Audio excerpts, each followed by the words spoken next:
Buenos días, buenas tardes, buenas noches, amantes del rock y del metal. Bienvenidos y bienvenidas a Conexión Rock Radio. Para mí es un gusto que nos estén acompañando en este día y como siempre les invitamos para que nos dejen su pulgar arriba y que nos dejen sus notificaciones y que estén disfrutando de los invitados que les tenemos a ustedes de manera periódica. Hoy tenemos a una interesante persona que va a estar aquí acompañándonos y que vamos a estar aquí conversando de su actualidad. Yo creo que para la gente que le sigue todo esto del black metal, del gothic y por supuesto de todo lo que ha sido la escena extrema de los 90s, yo creo que esta persona les va a llamar muchísimo la atención y aquí vamos a estar compartiendo de su actualidad y de sus proyectos a futuro. Damas y caballeros, le doy la más cordial de las bienvenidas a mi invitada en este día, Sarah Jezebel Deva, que es actualmente la vocalista de la banda Kovenant. Sarah, good morning from Honduras. Good evening to your house. Thank you so much for accepting this interview for Conexión Rock Radio.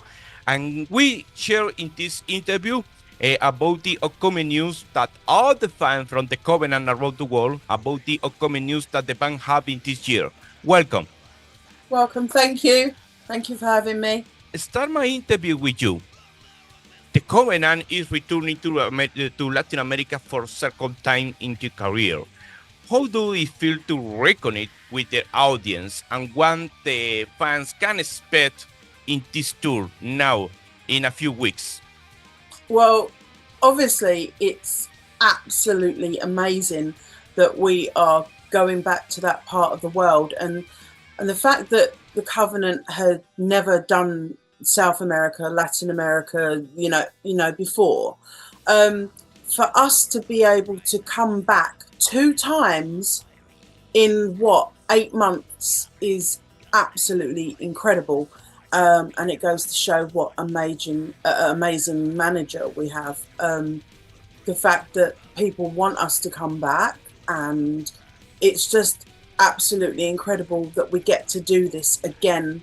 You know, because as you know, we were there in September 2025, and you know we're coming back in May 2026, and it's brilliant. It's brilliant, and obviously we're doing Bogota again, which is incredible because Bogota, Colombia, is one of my favorite countries in the world. But we're doing different places on this tour, which is fantastic. You know, we get to play Honduras.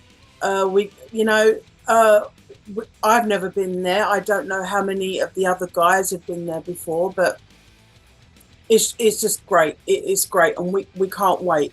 And what can you expect? An amazing show. You know, we're all friends. We're good friends.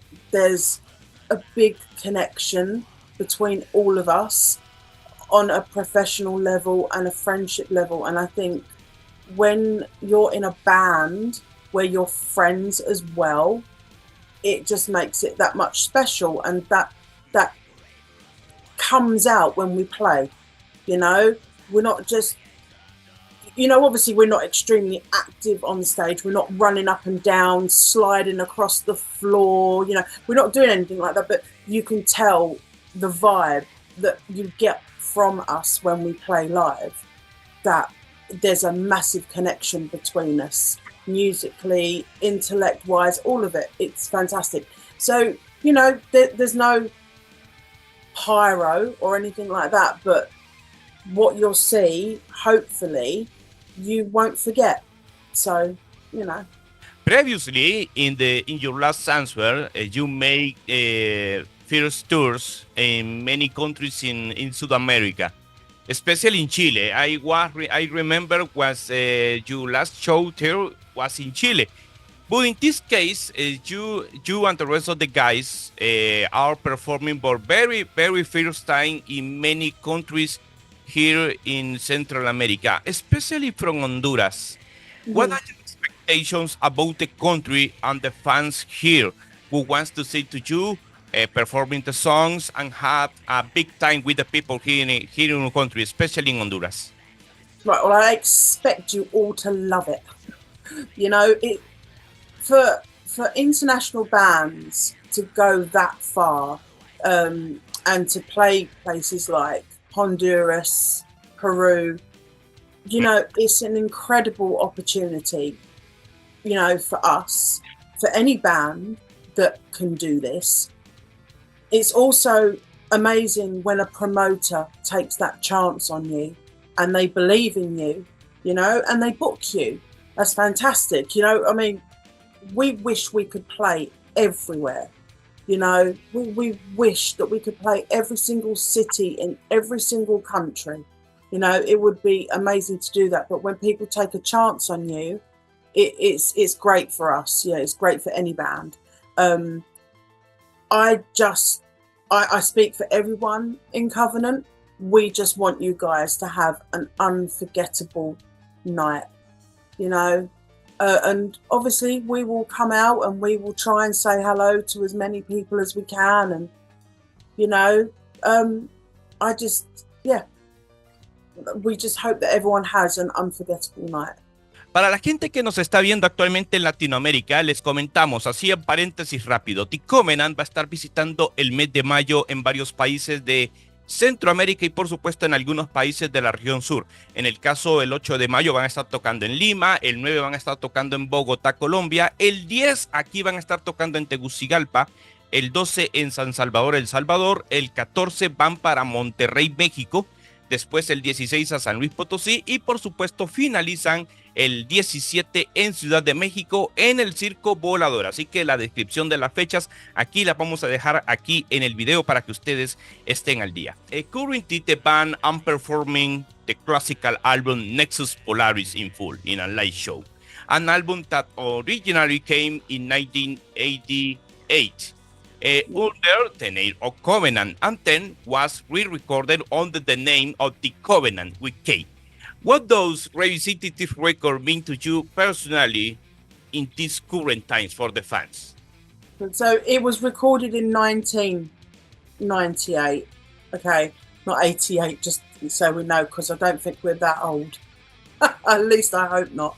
You know, the fact that fans still love Nexus Polaris is incredible. It's absolutely incredible. I use that word a lot. I do apologize, but it is incredible that it still means so much to people. It's not just even Nexus Polaris, you know, animatronic as well.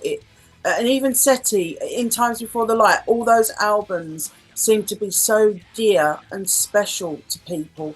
And we seem to be gaining new fans as well, which is really fantastic, seeing as there's not been an album from Kovenant for such a long time. You know, Nexus Polaris, and obviously that was the album that I was on. Mm-hmm. You know, it is extremely special to me.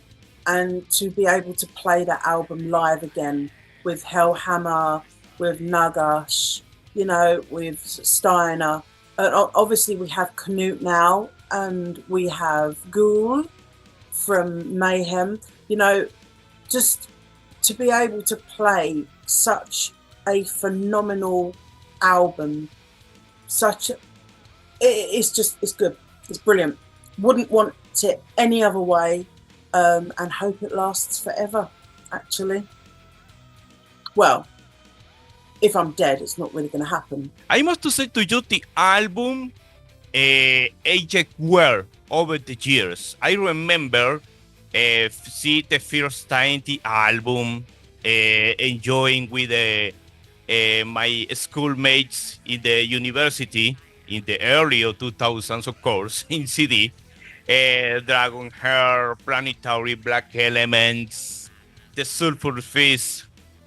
Wow, the album from start to finish is a kind of masterclass, and the people puts this work is a kind of cult album. This is the main reason that the people are looking forward to see you and the rest of the band to perform the entire album and perhaps revisit some surprise in the discography of the Kovenant.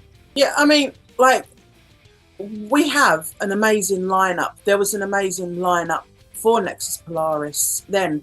You know, you think that everybody came from other bands, you know, and I'd say that when that album came out, correct me if I'm wrong, we were probably the first black metal, and I used to, I don't like to use the term supergroup, but we were, or extreme metal supergroup, whatever label you want to give the Kovenant, or however you view that album, what style, we were probably the first black metal supergroup, and it got everybody's attention. And to be able to grab people's attention again like that, almost 30 years later, I don't know, I can't really speak for how Nagash views this, but I think that this is much bigger than what it was almost 30 years ago. It's like suddenly people really are waking up to an album. It hasn't aged at all. I think it is pretty timeless, this album. In this case, Sarah, currently the album turns 26 years in 2026. Looking back, how do you feel Nexus Polaris has influenced the evolution of black metal and symphonic metal over the years, in your perspective? Well, I don't know. I think Nexus Polaris was way ahead of its time, which I think is a good thing. I think the way Nagash writes his lyrics, he pushes boundaries, he makes people think, he challenges people's way of thinking, which I think is a very fantastic way to do. He's not just singing about Satan and cats, you know, he's really pushing the boundaries. And yeah, you know, when most of us come from a extreme metal background, you know, it does kind of piss people off a little bit when you're not singing about gothic darkness and red wine and black candles and whatnot. But, you know, his lyrics are extremely intelligent. And funny enough, it's funny if you think about New World Order, the song New World Order, and we're already here. Well, we were at that point years ago, but it's more relevant than it ever was, I think. In this case, the band originally exists as Kovenant with C from 1982 to 1999, and then evolved into the Kovenant with Key until 2010. Now, currently the band has returned to activities in 2024. I want to know, Sarah, how would you describe this return and, of course, this new chapter in your artistic career? How do I describe the return? It's epic. It is a long time coming. It should have happened years ago. And I say this a lot. We're older now. We have families. We're married. You know, we're just in a different place in our life where it works. And I feel, just personally, it works better than it ever did. And bear in mind, I was only part of Kovenant for Nexus Polaris and a short time after that. But if I compared this situation to then, far superior. You know, far superior. Mature, we laugh, everything is just so different for me. And I would like to probably say for everybody else as well. It's just right, and now is the time for Kovenant to actually take over the world. World domination. The current lineup, Sarah, features some of the most respected musicians in the extreme metal. What are your experience being like working with such artists like, example, Hellhammer, Gur, Nagash, and Sver? Oh, and Canute. Remember Canute? Amazing. Amazing. As I said to you, we are all friends. We all communicate really well. So, for example, I've known Hellhammer and Nagash since 1997. So it's a very long time. relationships are way stronger than they ever were. As I said, we were young, so the relationships are a lot more professional, tighter. I was in Cradle of Filth with Ghoul. So as you know, Ghoul played for Cradle of Filth for a few years. Me and Ghoul lost contact. Cradle of Filth kind of the environment in the band, people they start off close and then things happen. We're fantastic. To be able to be in a band with him again is amazing. I've missed the little man so much, so much, and he's one of my dearest friends.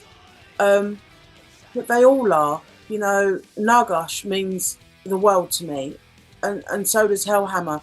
And having Steiner, I laugh with Steiner. I don't even remember him from 1997, 1998 when we did Kovenant. He was so quiet, but he's the most gentle man, so professional, so kind.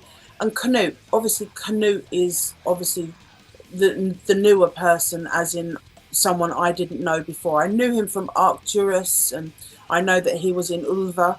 The guy is just one happy rainbow. The man is always smiling, nothing negative about him.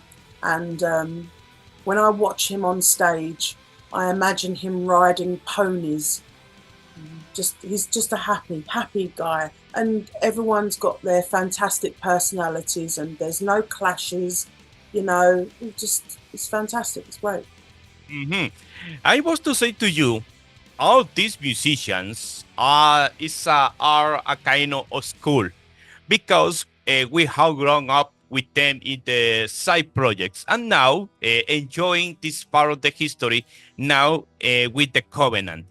I want to know, Sarah, quick parenthesis, with such a legacy behind the band, how do you balance honoring the past while bringing something fresh to the stage today? You can't be narrow-minded. You can't be closed-minded, when you're writing music and when you're doing music in general, okay?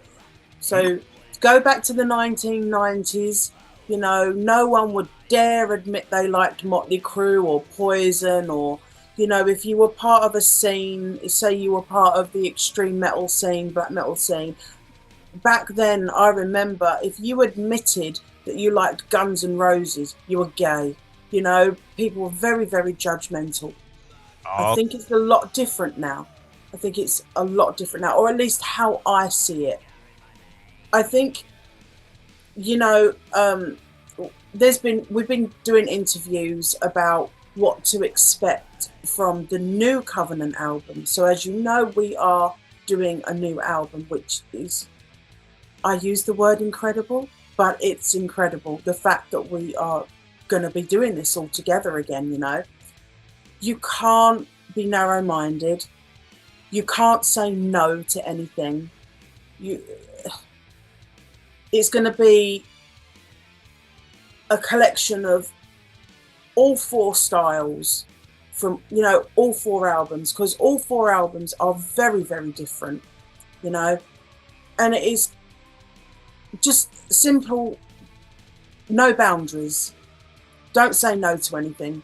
I'm not saying there's going to be reggae in there or, folk music or country and western, but what I'm saying is it's still going to be your Nexus Polaris. It's still going to be your In Times Before the Light, but it's also going to be SETI and animatronic.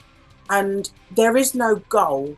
There is no, we want to sound like this, we want to do this. It is what it is, You got two extremely talented writers, Nagash, Steiner, everyone's working, but those two are right now the heart of everything, and the music that I've heard, I think people are most definitely not going to be disappointed.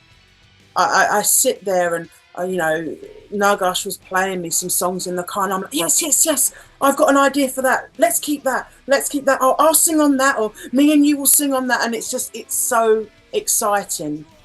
And it's really cool to be able to say that, because some bands get back together and they don't evolve. They stagnate. They sound the same on every single album. And I can guarantee you that will not be the case with Kovenant. Mm-hmm. That's all I can say. It's early days. We're so focused on doing the shows as well. It is early days, and it's all going to happen, But we go back to people of Honduras coming to the show. You have to come to the show. Promoters see that you want us here, and it's all full circle. If you don't come to the show, we don't get booked. We can't play for you. You know how it is. It's just like your radio station. If people don't listen, it doesn't exist. It's the fans that keep the bands going, So we got back together in the summer of 2024, and so much has happened since then. I don't think any of us expected us to get these tours, these shows. I don't think any of us knew just how grateful and needed we were by the fans. The fans have been incredible. Mm-hmm. They've been so welcoming. They've missed us, as a band. They've missed us as a band, as people. Just honestly, last year was like a whirlwind. It was like, wow, we're doing all of this. We've been headlining, and it's like, this is a band that hasn't been active for so many years, and we're headlining. I mean, wow. So I can't tell you, because I really don't know what the future holds. So that's the best I can answer that question. Mm-hmm. I had a personal question to you. I must to say to you, I had the chance to follow your career over the years. I remember I had the chance to make many programs, many shows in the TV, on the radio. I remember put the musical videos in the VCR, the tape video, playing the music in the radio in this primitive format before the CD arrives. Yeah. Very funny and very curious how the music aged well over the years. In this case, your career, Sarah, I had a lot of admiration to you. I remember to see for very first time in the Cradle of Fear music video her Ghost in the Fog, like example, and listening to her voice in many classical albums from Therion, from Mortis, and another music projects that you have over the years. You have built a powerful presence in the stage in a genre that has always been becoming woman. You be staring to yourself and never comfort industry expectations about the image. Do you feel had to fight your praise, and how do you see your impact on breaking stereotypes in the street metal? Many people say the musical industry has preferred to skinny woman. I had the feeling the music prefer more the image than the experience in the musical aspect, especially in rock and metal. What are your personal thoughts about the question? It's all a massive agenda. That's what it is. When you listen to music, you're listening with your ears, but for some reason people out there are listening with their eyes. You get how can I put it? You can have a morbidly obese drummer and no one say a word. No one say a word. If it's a man, nothing. You can have a morbidly obese guitarist and they won't say nothing. But the moment it's a woman, can't have her on the front cover of a magazine.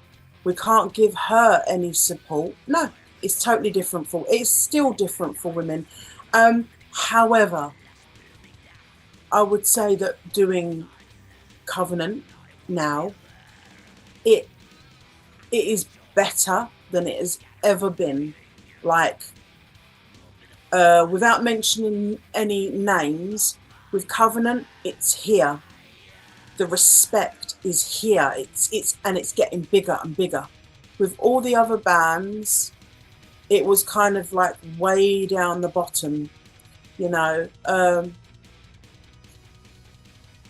There's never been any real support for me, and that's fine. I was probably angry and upset about that years ago. Why am I singing my arse off and not one magazine gives a shit? The press don't give a shit because I'm just in the background. Yet I'm a major part of those albums, you know. But there was never any real praise. There's a few people, Miranda Yardley, who used to run Terrorizer magazine, Dom Lawson, Carl from Brave Words and Bloody Knuckles. They were the three people, actually, press guys, that really backed me up and supported me and did everything they could do to help me. But everybody else, no, because I never fit the image that they wanted me to fit into. And when I mention about the agenda, it's all about money. You're not going to put some fat girl on the front cover of a magazine when you've got some skinny little supermodel looking girl who's going to sell more magazine covers, you know, magazines. It's just simply how it is. You're not judging the music with your ears, you're judging with your eyes, and that is shit, but that's how it is, and it still is like that. You know, a lot of the scene, whilst there's so many women on the scene now, it's fantastic. It is good, but it's still very sexualized, and a lot of these women are models. I can't compete with that. And actually, I don't care about competing with that. Years ago, it would have threatened me and made me feel like I was not good enough.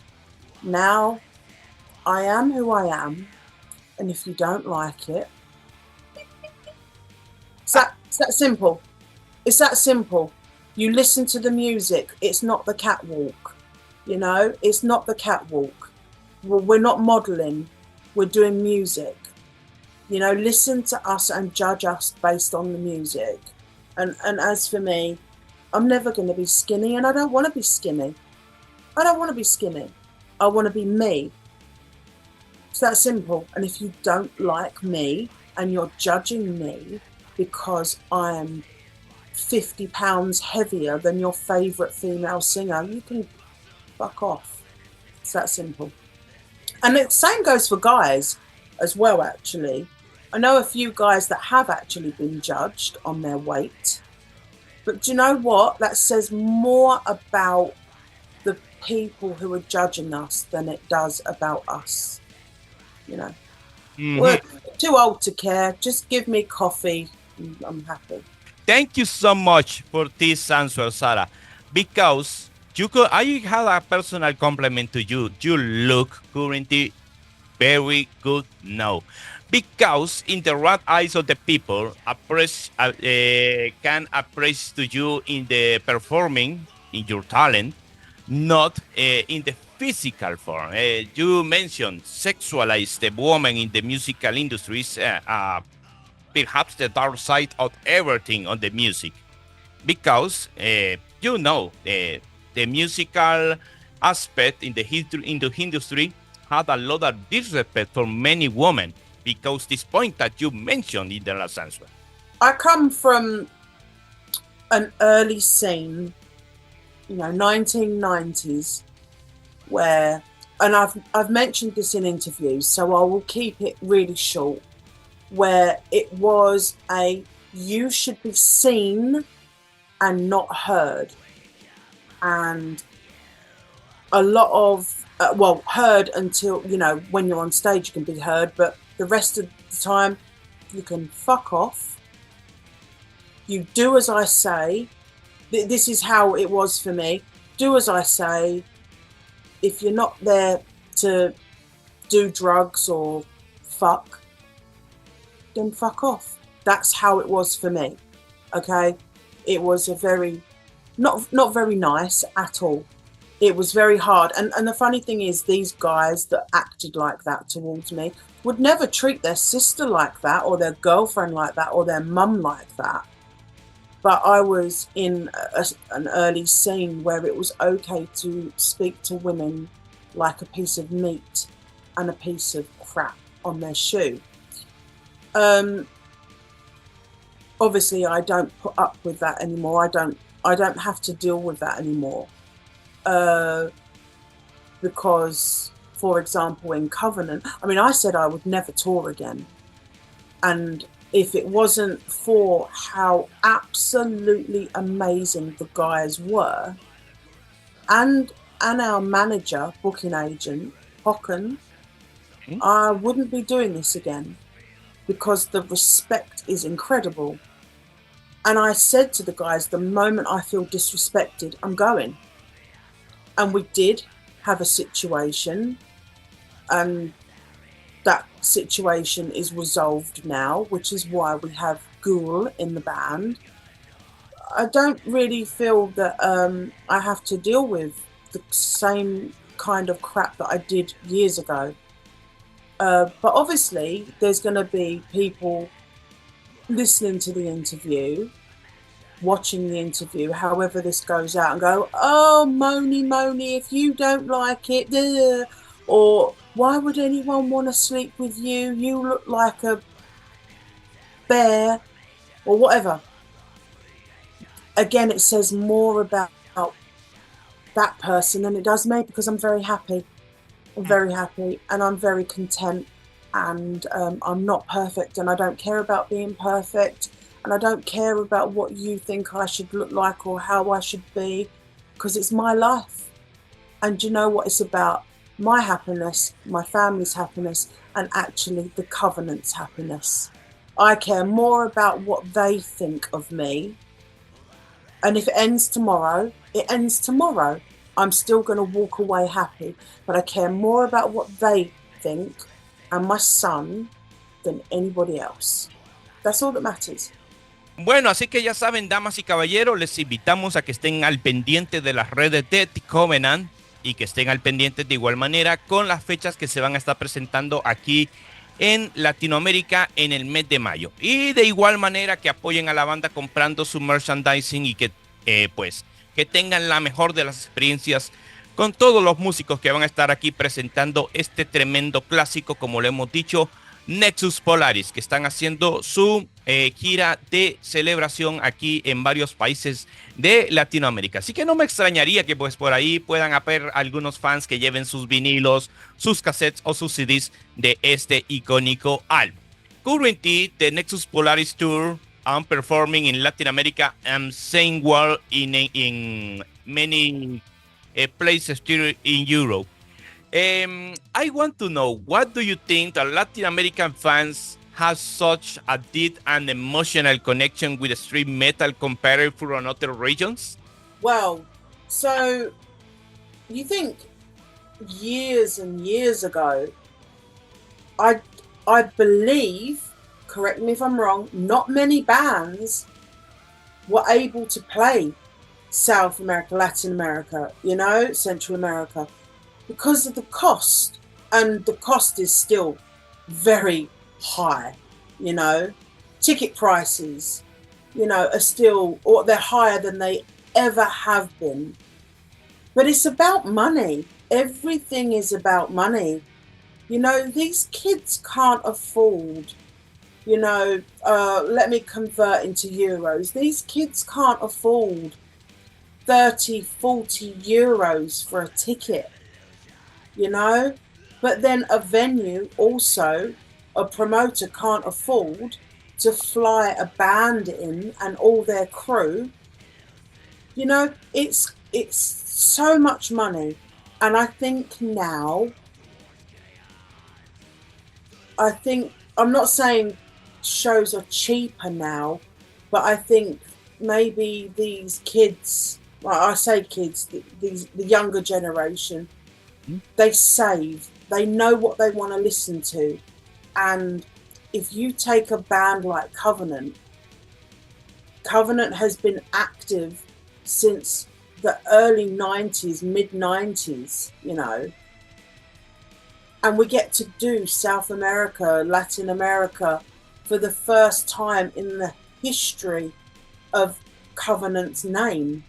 Obviously this is the second time. So if these fans know that their favorite drummer is going to be coming back, or, you know, Nagash is going to be in the country, they're going to save that money to get these tickets, because this could be our last time in South America. We don't know.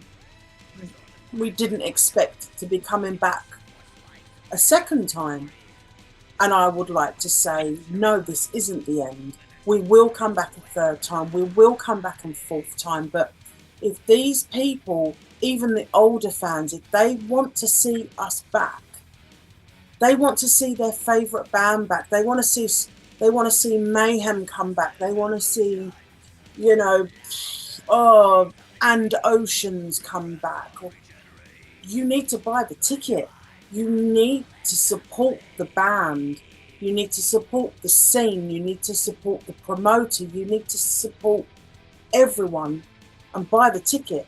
Because otherwise, if we don't sell many tickets, that promoter won't book that band again.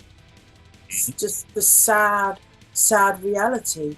You know, it is and will always be about money.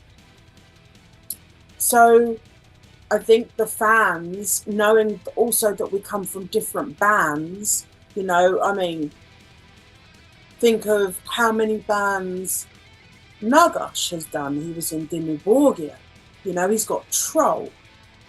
He's got his own fan base right there. If you think Knut and Steiner, you know, so Knut, Ulva and Arcturus. You think Mortem with Steiner and Arcturus. And so fans are like, oh my God, they're coming back to South America a second time. I must make sure that I can save the money or do something to get to see this band, because they may never come back. The scene has changed a lot, you know. The scene has changed a hell of a lot. I don't know how deeply rooted it is on the financial side. I hear that to get a band into America, we are talking hundreds of thousands of dollars before the band has even got in to North America, you know. But for us, we don't take this for granted. We are honoured that we are coming back a second time, and we just need these fans to go, do you know what? Let's do it. Let's take a chance. Even the new fans, you know. So South America, Central America, Latin America, the fans are just, there's nowhere like it. There is nowhere like it. For me, it's so dear to me, so close to my heart, you know, that again, I say, I'm honoured to step foot in South America, to have the amount of fans and even promoters come up to me and go, you guys are amazing, you're amazing, everything you've done for the scene, you know, because these fans, they're shy. They don't know how we're going to treat them, and we don't always have time to say hello, but I can guarantee you that every single person that buys a ticket for these shows, thank you, we appreciate you, and you might not get to have a photo, might not get to get the autograph or your album signed, but I can tell you from every single one of us, we appreciate you and we are grateful. We are so grateful because you brought us here as well. By you wanting us here, we're able to do this, you know, and the promoters, I mean, high praise to the promoters for taking a chance on a band that hasn't been active for so long. Like example, many people are looking forward to see to you and your bandmates, especially your bandmates that had a lot of history behind your career. Like example, Hammer that plays in Arcturus, Mayhem, Emperor, like example. He drummed for Mysticum as well, which I didn't know. I did not know that Hellhammer drummed for a short period in Mysticum, and they're like one of my favourite bands. And I'm like, how did I not know that? Yeah. We all have a massive history, but yeah, go on, continue. Yes, Nagash, like example, with Troll, Crown Division, Dimmu Borgir, Spare, like example, with Emperor, with Arcturus. In your case, had a lot of history with many bands, and Gur, playing with Mayhem, Tormentor, and of course, Cradle of Field. This is the main reason that many people that looks in you. Just quickly, Ghoul also has his own band. I call them Imperial Leather, but they're called Imperial Vengeance. And you should most definitely check Imperial Vengeance out, because that is incredible. In this case, I take to you your recommendation. I have the chance to see to you a Going Down the Sun and Blank Heart of Empire. Okay, I am take your personal recommendation about Imperial Vengeance. Okay, returning now the interview, Sarah.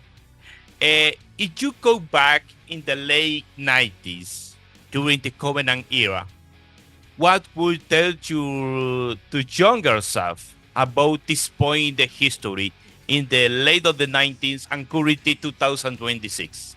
Oh, so much. You know, and this isn't this. We will not use a band. We will just go back to the late 90s. If this is a bad thing to say, but I had in my head that if I don't let people treat me like shit, I won't get to sing, which is a really sad thing to say. If you don't let people walk over you and speak to you badly, then you won't succeed. I think if I had stood up for myself and defended myself, then I don't think I would have continued music, because people wouldn't like me standing up for myself and saying, no, that's wrong, you can't do that. Which is, again, it's a very, very sad thing to say. I think it is definitely a woman thing. If I was been a guy, then I probably wouldn't have dealt with any of that stuff. Probably to get me through that, I probably would say to my younger self, it's business. Separate your wants and your needs and your ambition, and separate that and just realize it's business.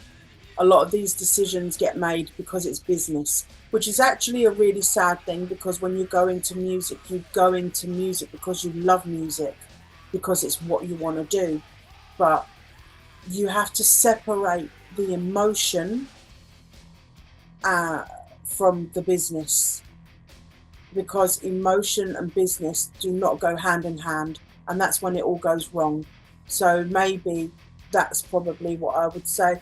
But, you know, I did it, I got through, and I think I am now in the pinnacle of my career. I'm never going to sell, for me, I'm never going to sell 10 million records, and I don't care about that. If I could be on stage with Kovenant for the next 10 years and we played to 2,000, 3,000 people each show, I would be extremely happy, because I don't want any more than what I've got now. So I don't take anything for granted, you know. I can't say that that's the same for the rest of the guys, but I know that we're all on the same level, you know. We're loving this, and for as long as it lasts, we will continue to love it, because the connection's there. About the last tour in South America, Sarah, what are the most memorable or unexpected moment that you experienced on the stage during these recent tours in 2025 in South America, like example? I don't know, the people in South America had a lot of details to you, offer buying, plushies, flowers. I don't know, what did you experience with the people in South America? Right, well, people are very, very kind, very humble. You know, they treat you so well. But guys, you all need to remember, we're just human. We're just lucky enough to be doing music, you know, at a very good level. But the way people act, they're very humble, very respectful, very kind, and they just want to say hello, and that's lovely. I love that. But and we all love that. But the best thing, I think, that all of the Kovenant can agree on is that when you guys turn up and you sing, when we are playing those shows and you are singing along to those songs, where you're singing along to the keyboards, when you're singing along to Nagash, when you're singing along to the guitars, to my singing, that is, can't beat that. And then when we hear the recordings on the internet, you know, and you can hear, because we've got in-ears in, so we can't hear the audience that much. But when we listen to stuff that's on YouTube or on Facebook and Instagram, and you can hear the audience singing along, oh my God, it's just phenomenal. And we love it. And you know, that is a good sign that you guys are loving it and that you're loving having us back. So thank you. Finally, what are the plans for the Kovenant? You mentioned it in the early of the interview, are looking forward in make on working new material for the people around the world. Would be a nice notice that a nice and mechanical band returns with new material. So there won't be any new material played on this tour. And when you say, like, what are our plans, you know, before this is all ending, you know, this will never end. I have to say, I don't think the Kovenant will end. I'm pretty damn sure. And this is going to happen for a very, very, very long time. I'm confident on that. We have stuff going on this year, which is fantastic. It's brilliant opportunities for us, because we're going to be going places that we've, again, never been to. But because Mayhem are so busy right now, it kind of, you know, we have to pull back a little bit just for a short amount of time. So we would use that time to write and record. So, you know, we have a group chat on our phones, so we communicate a lot. And the only thing I can say to you is that I, for one, hope that there is going to be at least one new song and video released this year. That is the plan. But again, because we have families, jobs, children, other touring responsibilities, It does go slower than you hoped because we're doing shows as well. You know, there's only so many hours in a day, but we are trying. And the only thing I can say to you is just bear with us. We are getting there and you won't be disappointed. You won't be disappointed. As I say, we're here to stay. What message do you want to send for all the people that enjoyed this interview? And again, thank you so much for your time in making possible this interview for Conexión Rock Radio. And you can give for the people here in Central America a message to attend to the concert. Had a big time when you and the rest of the Kovenant are performing a classical work like Nexus Polaris. Right, well, I would say to you, if you are thinking about coming to see the Kovenant, you need to stop thinking. You need to come and see the Kovenant, because we don't know, as I said to you, if this is the last time we will be in South America, Central America, Latin America. We don't know how much more is to come, but all I can say to you is that you need to turn up at this show in Honduras, whether you're going to fly in, just come and see us. You won't regret it, okay? But you turn up and we have an amazing show. And if the promoter is happy, we will be back. We will be back. And if you can't attend the show, help promote this show. Get onto Facebook, get onto Instagram, share that we're doing this tour. Tell everybody, because we want to come back. We really, we haven't even been to Honduras, but I can tell you we want to come back. So, you know, because there's not just one place in Honduras to play. You know, there's not just one place in Colombia to play.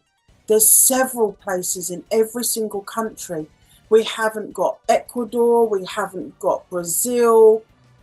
Show these promoters that we are worth having and turn up to this show. You know, and even if you can't turn up to the show, try and pop along to the show and come and say hi to us. You know, come and say hello anyway. Bueno, damas y caballeros, pues ustedes han disfrutado de esta amena y muy interesante plática aquí con nuestra invitada Sarah Jezebel Deva, que aquí está, pues aquí conversando con todos ustedes y compartiendo de la actualidad de esta interesante banda como lo es The Kovenant, y que, como lo hemos dicho, en esta oportunidad van a estar aquí girando por Latinoamérica, revisitando un clásico muy consagrado dentro de lo que es el metal, como lo es Nexus Polaris. Así que, de nuevo, completamente invitados para que atiendan los diferentes conciertos que se va a estar aquí presentando, aquí junto con sus compañeros.